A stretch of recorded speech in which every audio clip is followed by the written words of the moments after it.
ક્લાપ કરી દો. રામ રામ ને સીતારામ. અહીં સંખ્યા પટ્ટી લખેલી છે. આપણી પાસે સંખ્યાના કાર્ડ છે. આપણે 1 થી 9 સુધીની સંખ્યા શીખી પણ ગયા છે.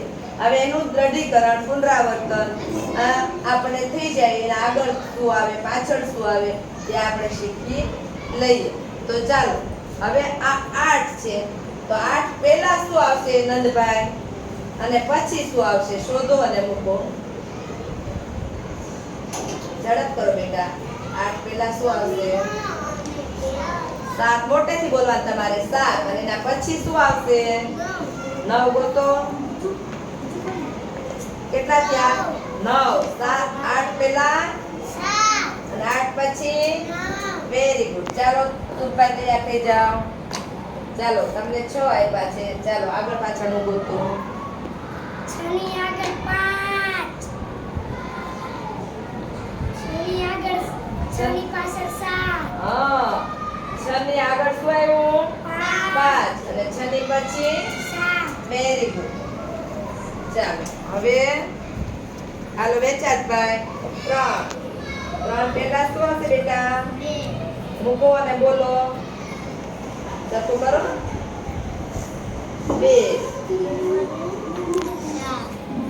4. Very good. શાબાશ. ચાલો વિશાલભાઈ. 7.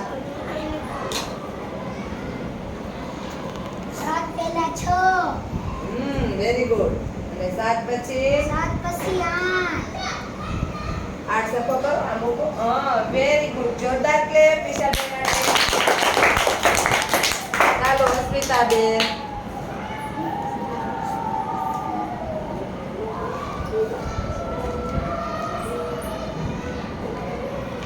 ચાલો તમે કરશો 4 પહેલા. 4 પહેલા શું આવશે ગોતો.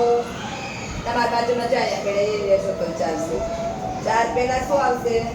4 ચોગડે 4 પહેલા શું આવે? 3. ગોતો. સરસ. અને 4 પછી શું આવશે?